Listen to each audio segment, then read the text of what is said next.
my dear friends, you are most welcome in my YouTube channel Adarsh institute of English. दोस्तों, आज की इस video में हम लोग डिस्कस करेंगे हिस्ट्री ऑफ इंग्लिश लिटरेचर के बारे में। हिस्ट्री ऑफ इंग्लिश लिटरेचर की एक वीडियो मैंने इससे पहले अपलोड की थी, लेकिन अब जो वीडियो है हम लोग अब इसको डिस्कस करेंगे एक एक करके, मतलब इन डिटेल। जैसे कि आज की इस वीडियो में हम लोग देखेंगे एज ऑफ चौसर, चौसर के एज के बारे में। तो चौसर के एज क्या था, इसकी क्या करैक्टरिस्टिक्स थे और इनकी लाइफ हिस्ट्री क्या थी, सब कुछ देखेंगे आज की वीडियो में। तो शुरू करते हैं यहाँ से। सबसे पहले देखते हैं इनकी date of birth. Age of Chaucer जो है, इनका जन्म कब हुआ था? 1340 से, और 1340 में जन्म हुआ था और 1400 में ये मर गए थे। तो एज ऑफ चौसर जो था, इसे ये भी कहते हैं एज ऑफ ट्रांजिशन, एक परिवर्तन का एक एज, और एज ऑफ टर्बुलेंस कहते हैं अशांति का एज। मतलब एक तरह से ये एक परिवर्तन का, बहुत सारे परिवर्तन हुए थे इसमें, क्योंकि जो पहले की लैंग्वेज चलती थी कोई फ्रेंच या कोई सी, तो उस लैंग्वेज को छोड़ के एक इंग्लिश लिटरेचर को अपनाया था चौसर ने। तो एक बहुत बड़ा परिवर्तन था, और इस तरह से परिवर्तन तो था ही, साथ साथ एक अशांति का एक एज था, क्योंकि इस एज में बहुत सारी कुछ घटनाएं घटी थी जिन्हें हम लोग डिटेल से देखेंगे। आगे क्या है, दिस पीरियड, जो ये पीरियड था, कौन सा? एज ऑफ चौसर का जो पीरियड था, विटनेस्ड रिमार्केबल, अच्छा क्या के लिए था? Social, religious and political changes. मतलब इसमें सोशल, रिलीजियस और पॉलिटिकल चेंजेस हुए थे, सामाजिक, धार्मिक और राजनीतिक बहुत सारे परिवर्तन हुए थे। दिस एज, ये जो एज था age of Chaucer, was a meeting था ground at the two periods. इसमें दो जो पीरियड्स थे उनका मिलन था। दो पीरियड्स आपस में मिल रहे थे, कौन से? Old and new. मतलब ओल्ड समाप्त हो रहा था, न्यू शुरू हो रहा था। उसके बाद जो है, इस अगर बात की जाए इनकी घटनाओं की, तो इसमें बहुत सारी, सबसे ज़्यादा घटनाएं जो है एज ऑफ चौसर में ही घटी थी। Important events of the age of Chaucer के एज में जो कुछ इवेंट्स थी, कौन कौन सी थी? सबसे पहली मोस्ट इम्पोर्टेंट थी the 100 years wars. The 100 year wars, ये एक बहुत इम्पॉर्टेंट इवेंट था। 1337 से 1453 तक ही चला था। तो इस तरह से नाम तो दिया इसका the 100 years wars, the 100 years war. But ये लगभग इसका हिसाब लगाया जाए तो 1337 से 1453 तक ही चला था, तो ये हो गया 116 ईयर्स वार। तो मतलब इसे ये भी बोला जा सकता है कि 116 ईयर्स वार। फिलहाल बोलते तो यही हैं द 100 ईयर्स वार, बट इसे ये भी कहा जा सकता है 116 ईयर्स वार। तो ये था क्या? द 100 ईयर्स वार जो था एक सीरीज़ थी ऑफ वार्स, युद्धों की सीरीज़ थी। किसमें? इंग्लैंड में और फ्रांस में। इंग्लैंड और फ्रांस के बीच में जो वार हुए थे उसकी कह सकते हैं एक सीरीज है। The main cause of the 100 years war, जो 100 ईयर्स वार्स का जो मेन कॉज था वो था डायनास्टिक स्ट्रगल, एक संघर्ष। किसमें? द फ्रेंच थ्रोन, जो फ्रेंच का सिंहासन था उस पर अधिकार जमाने के लिए सबसे बड़ा इसका रीजन यही था। हुआ क्या था? After the death of Philip fourth, जो फिलिप फोर्थ थे, जो किंग ऑफ फ्रांस के जो किंग थे फिलिप फोर्थ, जिन्होंने शासन किया था 1285 से 1314 तक। 1285 से 1314 तक इन्होंने शासन किया था फिलिप फोर्थ ने। जो है इनकी मृत्यु के बाद में एंड सन्स, 4 पुत्र थे उनके, मतलब उनके 4 पुत्र थे फिलिप फोर्थ के। तो फिलिप फोर्थ और इंक्लूडिंग हिज 4 सन्स, इनकी मृत्यु के बाद में कैप्टियन डायनास्टी जो थी केम टू एन एंड, कह सकते हैं राजवंशीय जो था, राजवंश एंड होने वाला था। एडवर्ड थर्ड जो थे इंग्लैंड के, फिलिप फोर्थ से ग्रैंडसन, जो फिलिप फोर्थ थे ये इनके जो ग्रैंडसन थे एडवर्ड थर्ड, इन्होंने एसेट किया या क्लेम टू द थ्रोन, मतलब वह उस सिंहासन को हासिल करना चाहते थे या राजा बनना चाहते थे। This was rejected by the French people. लेकिन जो फ्रांस के लोग थे उन्होंने इस बात को एक्सेप्ट नहीं किया, उन्होंने इसे रिजेक्ट कर दिया। मतलब उन्होंने, जो फ्रांस की जनता थी, फ्रांस के जो लोग थे, उन्होंने एडवर्ड थर्ड को अपनाने से मना कर दिया। फिर क्या हुआ, दे प्रीफर्ड फिलिप फोर्स नेफ्यू। जो फिलिप फोर जो थे, जो इनकी डेथ हो गई थी, जो फिलिप फोर थे, जो जिन्होंने शासन किया था 1285 से 1314 तक, इनका जो नेफ्यू था फिलिप ऑफ वेल्स, जनता चाहती थी कि ये इस सिंहासन को संभाले या ये गद्दी पर बैठे। उसके बाद मतलब ये था थोड़ा बार इसके बारे में, 100 ईयर्स बार के बारे में। आगे और देखते हैं। जो 100 ईयर्स बार्स था, अगर इसे हम थोड़ा डिवाइड करें, द 100 ईयर बार्स, ये जो था इसे हम 3 भागों में डिवाइड कर सकते हैं। वैसे तो लगभग ये 116 वर्ष चला था। अगर इसको ही पूरे डिवाइड कर दिया जाए तो कैसे बांट सकते हैं, एक था ये एडवर्डियन इरा, या कह सकते हैं एडवर्डियन इरा बार, एक बार ये था, एक था कैरोलाइन वार, और तीसरा था द लैंकास्ट्रियन वार।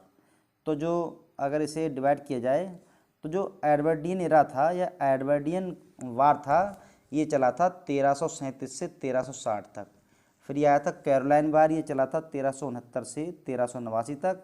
और ये चला था लैंकास्ट्रियन वार 1415 से 1453 तक। इस तरह से 116 वर्ष ये वार चला था। और अगर बात करें जो 100 ईयर्स वार था, उसमें और बहुत सारी घटनाएं घटी थीं, जैसे कि सबसे मोस्ट इम्पोर्टेंट थी द ब्लैक डेथ, काली मृत्यु कह सकते हैं।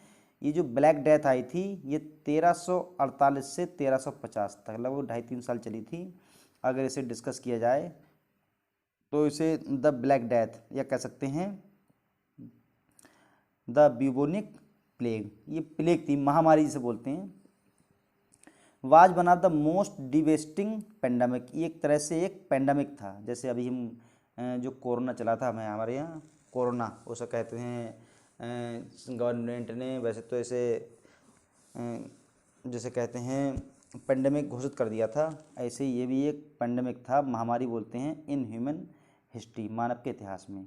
इट स्प्रेड अक्रॉस यूरोप, ये यूरोप में फैल गई 1347 में ब्लैक डेथ जो कि एक पेंडेमिक थी, महामारी थी, ये यूरोप में फैल गई। एंड किल्ड, और इसने मार दिए कितने, more than 4 million people, 4 million से ज़्यादा लोगों को इसने मार दिया।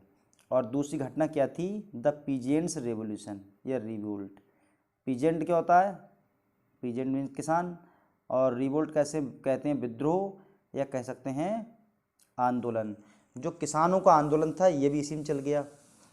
इसकी क्या वजह थी, the peasants revolt was one of the most popular revolt in late medieval Europe. जो मध्यकालीन यूरोप का जो समय था उसमें ये एक बहुत महत्वपूर्ण घटना थी। The cause of peasants revolution, उनकी जो क्रांति थी उसका मुख्य कारण ये था, बाज imposition of third poll tax. जो पोल टैक्स था ये थर्ड तीसरी बार और इम्पोज कर दिया था। इम्पोज होता है थोप देना या ज़बरदस्ती टैक्स डाल देना। It was the third time in 4 year या 4 ईयर्स, 4 वर्ष में ये तीसरी बार था। That such a tax had been impose, जो टैक्स लगाया गया था, द पीपल रिफ्यूज टू पे, लोगों ने इसे पे करने के लिए मना कर दिया। जब लोगों ने इसे पे करने के लिए मना कर दिया तभी चला था उनका द पीजेंट्स रिवोल्ट या पीजेंट्स रेवोल्यूशन। उसके बाद डिस्कस करते हैं थोड़ा यहाँ से। अब देखते हैं जॉफरी चौसर के बारे में, क्योंकि एज ऑफ चौसर हम लोग देख रहे हैं अभी, उनसे रिलेटेड जो घटनाएं थी उनको तो हमने डिस्कस कर लिया। अब देखते हैं इनकी लाइफ हिस्ट्री के बारे में। यहाँ से जॉफरी चौसर जो कि 1340 में इनका जन्म हुआ था, इनकी मृत्यु हुई थी 1400 में। कुछ लोगों का मानना ये है, कुछ अर्थशास्त्री कह सकते हैं, सॉरी, कुछ हमारे जो बुद्धिमान लोग हैं उनका, कुछ राइटर्स का या कह सकते हैं ये मानना है कि उनका जन्म हुआ था 1343 में, लेकिन मोस्टली बुक्स में ये दिया है उनका जन्म हुआ था 1340 में। 1340 में उनका जन्म हुआ था, उनकी डेथ हुई थी 1400 में। तो इनका जन्म कहाँ हुआ था? बिंट्री विंटनर्स स्ट्रीट लंदन, ये कह सकते हैं लंदन में का जन्म हुआ था। और इनके पिता जो थे प्रॉस्परस वाइन मर्चेंट, शराब के व्यापारी थे। और इनकी मृत्यु हुई थी चौसर की 25 अक्टूबर 1400 में लंदन में। और दफनाए गए थे वेस्टमिंस्टर अबे में, यहाँ पर इनको बरी किया गया था, दफनाया गया था। उनकी जो वाइफ थी 1366 में उन्होंने शादी की थी फिलिपा डे रोड से। उसके बाद में आगे अगर डिस्कस किया जाए तो 1359 में एट द एज ऑफ 19, जब वे 19 साल के थे तो चौसर ने served in the retinue of Lionel in the war of France. जब फ्रांस से युद्ध हुआ था इन फ्रांस में तो उन्होंने अपने देश की सेवा की थी जब वो केवल 19 साल के थे। और 1360 में चौसर को पकड़ लिया गया फ्रांस लोगों द्वारा, क्योंकि फ्रांस से लड़ रहे थे वो, फ्रांस की सेना से, तो उसमें इन्हें कैदी बना लिया गया। लेकिन जो उसमें एडवर्ड थर्ड जो थे उन्होंने रैंसम मीन्स फिरौती, थोड़ी फिरौती दी उन्हें छुड़वाने के लिए। तो आप इससे अंदाज़ा लगा सकते हैं कि एक राजा ने इसके लिए या चौसर को छुड़वाने के लिए फिरौती दी थी, करीब शायद 16 पाउंड की, या आई कंफर्म नहीं है मुझे, तो करीब 16 पाउंड थे। तो राजा ने 16 पाउंड दिए थे फ्रेंच के राजा के लिए कि वे चौसर को छोड़ दें, तब कहीं उन्हें छुड़वाया था। 1374 में he was appointed the controller of the customs, ये एक उपाधि दी गई थी उन्हें, the controller of the customs in the port of London, London के पोर्ट मीन्स बंदरगाह में। और अब बात की जाए उनके पीरियड की, तो चौसर के जो पीरियड था उनका, इसे 3 भागों में बांट सकते हैं। नंबर पहला French period, second Italian period, number third English period. अब इन्हें डिस्कस करते हैं एक एक करके। सबसे पहले देखते हैं अपना है जो number first the French period. तो इसमें क्या हुआ था, फ्रेंच जो पीरियड था इनका, सबसे पहला जो पीरियड था फ्रेंच पीरियड, इसमें कुछ वर्ग थे। जैसे पहला था रोमन ऑफ द रोज, ये पहला वर्ग था इनका, द रोमन ऑफ द रोज था क्या, जो चौसर थे वह इन्फ्लुएंस बहुत प्रभावित थे दो जो फ्रेंच राइटर थे उनसे। चौसर फ्रेंच के 2 राइटर से बहुत प्रभावित थे, जो कौन थे, डे लोरिस एंड डे मेंग, इन दोनों से बहुत प्रभावित थे। और फॉर राइटिंग दिस बुक, जब उन्होंने इस पुस्तक को लिखा था, ये जो 2 राइटर थे इन दोनों ने मिलकर लिखी थी एक पुस्तक रोमन डे ला रोज। तो इसी से प्रभावित होकर, मतलब de Lorris and de Meun, इन दोनों ने पुस्तक लिखी थी मिलकर, कौन सी, रोमन डे ला रोज। इसी से प्रभावित होकर चौसर साहब ने लिखी थी ये रोमांस ऑफ द रोज। उसके बाद सेकेंड वर्क आया था इनका the book of the duchess. The book of the duchess अगर इसकी बात की जाए तो ये है क्या, एक एलेजी है जो कि 1369 में उन्होंने लिखी है। किसकी मृत्यु पे, Duchess of Blanche of Lancaster, इनकी मृत्यु पे लिखी है। ये थी कौन, the wife of John of Gaunt, John of Gaunt की पत्नी थी कौन, डचेस ब्लैंक। इनकी मृत्यु पे 1369 में जॉफरी चौसर ने एक एलेजी लिखी थी जिसका नाम है the book of the duchess. उसके बाद और देखते हैं, यहाँ से देखते हैं अभी ये उनका सेकेंड वाला पीरियड जो कि है इटालियन पीरियड। चौसर जो है इटली गए थे घूमने के लिए 1372 और 1378 के बीच में। जब वो इटली गए थे घूमने तो वो कांटेक्ट में आए थे पेट्रार्क एंड बोकेसियो, इन दोनों के कांटेक्ट में आए थे, तब उन्होंने कहीं लिखा था। उनका जो वर्क है सबसे पहला ये है नंबर ए पर, ट्रोयलस एंड क्राइसेड, ये लिखा था उन्होंने, ट्रोयलस एंड क्राइसेड। ये है क्या, एक लॉन्ग पोइम है 8200 लाइन्स की, 8200 लाइन्स हैं इसमें। और स्पेशली ये है क्या, एक ट्रेजेडी है, जो पांडरस ऐसी कोई कैरेक्टर है, कॉमिकल कैरेक्टर, वो इसी में है। और इसमें जो है ये राइम रोल में लिखी हुई है, राइम रोल के लिए इन्वेंट किया था चौसर ने ही इसी पोइम में। और ये राइम रोल होता क्या है, 7 लाइन्स की स्टेंजा होती है। जिस पोइम में 7 लाइन की एक स्टेंजा होती है तो उस स्टेंजा को हम लोग बोलते हैं राइम रोल। सेकंड वाला आ गया आपका द पार्लियामेंट ऑफ फॉल्स। ये वर्क आया था इनका। ये है क्या, एक एलेगोरी है जिसमें 700 लाइन्स हैं जो कंपोज की गई है on off Richard seconds marriage. जो रिचार्ड सेकंड थे, इनकी जो मैरिज हुई थी, रिचार्ड सेकंड की मैरिज पे लिखी थी उन्होंने द पार्लियामेंट ऑफ फॉल्स। ये वर्क था उनका जो कि रिचार्ड सेकंड की शादी पे लिखा था उनके सम्मान में। और ये 700 लाइन्स की एक पोएम है। और जो रिचार्ड सेकंड थे, इनकी मैरिज हुई थी कह सकते हैं 1382 में। 1382 में इनकी मैरिज हुई थी एनी ऑफ बोहेमिया से। उसके बाद थर्ड वर्क था इनका the house of fame. The house of the fame ये भी आया था।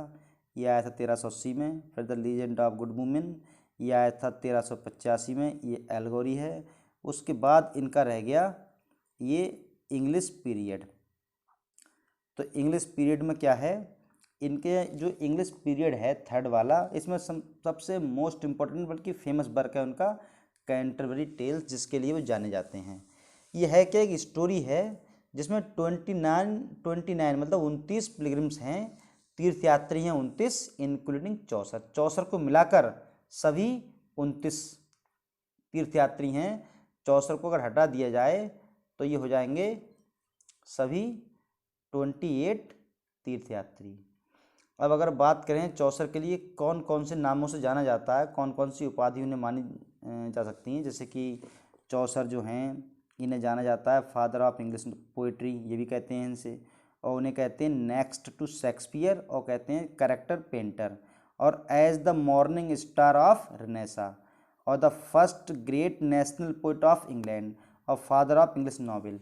ये सभी उपाधि उन्हीं को दी जाती हैं, जॉफरी चौसर को। तो माय डियर फ्रेंड्स, ये थी आज की वीडियो। आशा करता हूँ आपको वीडियो अच्छी लगी होगी। अगर वीडियो अच्छी लगी हो तो प्लीज़ चैनल को सब्सक्राइब करें, वीडियो को लाइक करें, कमेंट करें। आज की वीडियो में इतना ही। जय हिंद दोस्तों।